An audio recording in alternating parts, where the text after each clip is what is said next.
Welcome to another edition of Dad's Divorce Live. I'm Matt Allen, editor of DadsDivorce.com. Today I'm joined in studio by Mike Doherty, the chairman and co-founder of the Children's Rights Council of Illinois, which advocates for shared parenting. His group has set up several groups, support groups and parenting networks throughout the state to help develop awareness of needed family law reforms. So Mike, thanks for joining me. Good to see you. Now, what exactly goes on at these meetings? Is it more of parents in similar situations coming together to support each other, or is it more along the lines of grassroots activism? You know, most of these parents really don't even understand what activism requires. And their most immediate need, and when they see a poster or they hear a radio PSA on this, is they're looking for support. So most of them are coming for support immediately, but the kind of support they need is very specific. You know, they're not just there to cry on each other's shoulders. Yeah. They're coming to look for resources because they don't know. They pick up the yellow pages and say, who should help me survive here? Right. So they're looking for other parents for information, saying, what worked for you? What counselor was effective in helping you? What attorney was effective in helping your situation? So how valuable are these meetings? What do these parents get out of them? Well, I'll tell you what, it's amazing to be there and to see how much they really do get out of it. And it's also about the parents are in a unique situation. Their life is their family is being divided up, and a lot of times they're out of their home. And so they're turning to each other for the emotional support and also to the understanding, how can I cope with this again, with dealing with my ex? So what you see that they get out of it is good ideas that they wouldn't have had otherwise.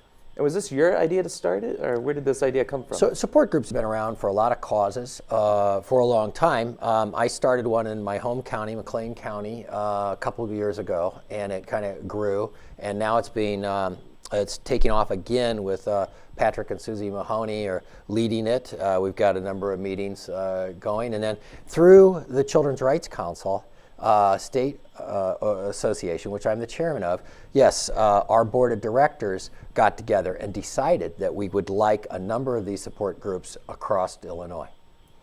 Now, these shared parenting groups, they attract both divorced dads and moms, you said, Yeah. or what sort of parents typically attend? Is it that mixture? You know, when these sort of shared parenting advocacy groups and also these support groups, when they talk about the women coming to their groups as well as men, typically those women are second wives, girlfriends, grandmothers, moms of these fathers who have been also impacted by the unbalanced situation oftentimes following a divorce or the need for greater parenting time or things like that. But also we have a growing number of non-custodial mothers, particularly up in the West Chicago area. And so we do attract a very significant number of non-custodial parents of both genders. So is it only, do parents with a lack of parenting time, Illinois is one of the worst in the country with what's their presumption for parenting time? You know, they claim that there's not a presumption, but we have copies. I actually brought them with me, by the way. 6 different counties have written copies of their presumptions, and they're roughly every other weekend with a midweek visit for a few hours. So 4 overnights a month. There's your parenting schedule. And I'm guessing everyone at these meetings are non-custodial parents or their loved ones. There aren't too many people who are getting all that parenting time. We do every once in a while get some custodial parents come in because there's other issues here than just parenting time. I mean, there's parental alienation, which can impact either parent. Yeah. And I would say 3/4 of those who come to some of the meetings in some of those groups have been those impacted by parental alienation. Yeah.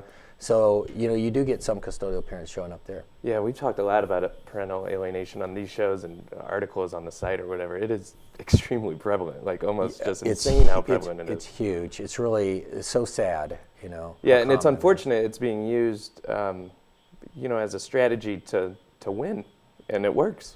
Yes, I mean, what it really, there's a lot of angles to this, and my co-founder of Children's Rights Council of Illinois, Robert Farrar, actually went to New York. He took it on his own to do that to the Parental Alienation National Conference. Sure, yeah. And he came back with a lot of great information about that. And so there's a lot of debate and a lot of different angles to this, but one thing's for sure, oftentimes it is a parent trying to pull those kids into their side of the divorce. I want to finish with how people can get involved. Are there similar programs in other states, or where can people go for information to start up their own group in their area? Give us a call, get on the internet, go to Google and type in Children's Rights Council of Illinois. We're all over the place, and you can easily drop me an email note. Go to our website, Shared Parenting Illinois, and we'll get you in touch with somebody in your state. Cool. Well, I appreciate all your help you do for shared parenting efforts in Illinois and elsewhere. That's Mike Doherty, the chairman and co-founder of the Children's Rights Council of Illinois. I'm Matt Allen, editor of DadsDivorce.com, and that'll do it for another edition of Dad's Divorce Live.